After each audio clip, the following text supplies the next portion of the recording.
चक्कर में न पड़े और बहुत डरे न। कुंडली में 9 ग्रहों से सम्मिलित फलादेश किया जाता है, न कि एक ग्रह मंगल से। जी मनीष जी, अभी आपने मांगलिक दोष और मांगलिक दोष की भयावहता के बारे में विस्तार से बताया। दर्शक बहुत लाभान्वित हुए हैं आपके विचार से। एक बात और बता दीजिए कि शादी विवाह में लोग कहते हैं कि 36 गुणों का मिलान होना चाहिए और 36 में से कम 18 से ज्यादा गुण मिले तभी शादी करनी चाहिए। तो क्या ऐसा सच है कि 18 गुण से ज्यादा गुण मिले जब तभी शादी करनी चाहिए? जी हाँ अशोक जी, ये बहुत अच्छा सवाल आपने पूछा कि 36 गुण जो मिलाने की परंपरा है ये कहाँ तक सत्य है। देखिए, आजकल बाजार में अच्छे किस्म के पंचांग उपलब्ध हैं। उसमें लड़का किस नक्षत्र में पैदा हुआ है, लड़की किस नक्षत्र में पैदा हुई है, वो दोनों वर वधु का नक्षत्र के हिसाब से लोग मिला लेते हैं। रेडीमेड सारणी दी हुई है कि 18 गुण या उससे ज्यादा अगर मिलता है तो विवाह के लिए योग्य घोषित कर देते हैं। 18 से कम मिलता है तो कहते हैं कि विवाह मत करिए। ज्योतिष में क्या होता है कि सिर्फ एक ग्रह चंद्रमा से हम गुण मिलान करते हैं 36 गुणों का, और नक्षत्रों के आधार पर करते हैं। बाकी 8 ग्रहों से हम कोई मिलान नहीं करते।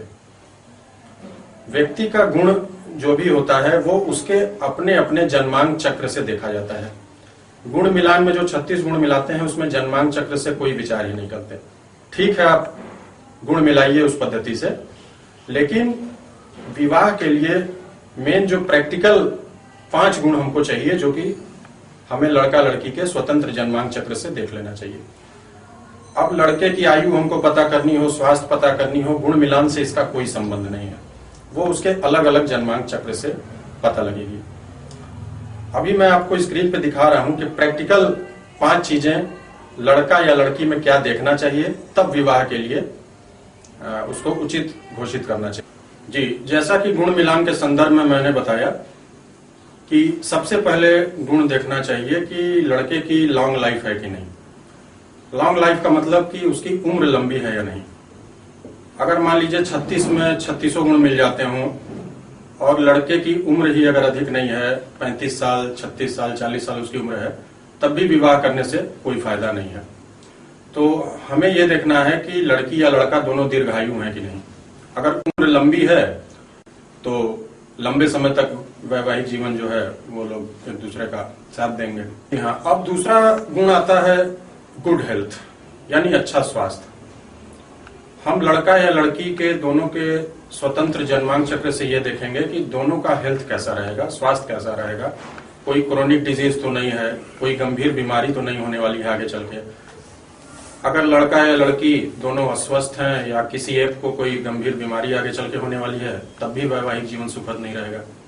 तो दूसरे गुण मिलान के संदर्भ में हम देखेंगे कि लड़का या लड़की का, वर या वधू का स्वास्थ्य जीवन भर अच्छा रहेगा कि नहीं।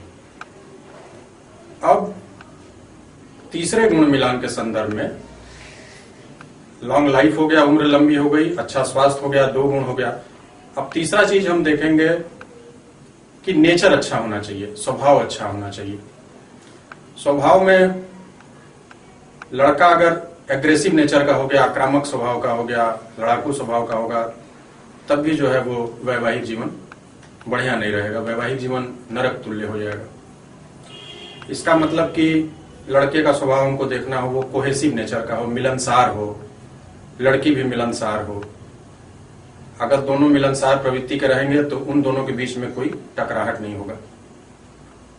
अगर 36 में 32 गुण भी मिल जाए और नेचर अगर अच्छा नहीं है, स्वभाव अच्छा नहीं है, तो वो गुण मिलान जो है वो कोई काम नहीं करेगा। स्वभाव अच्छा है तो दोनों में परस्पर प्रीत रहेगा, प्रेम रहेगा, आकर्षण रहेगा। तो पहला गुण हुआ उम्र लंबा, दूसरा अच्छा स्वास्थ्य, और तीसरा अच्छा स्वभाव।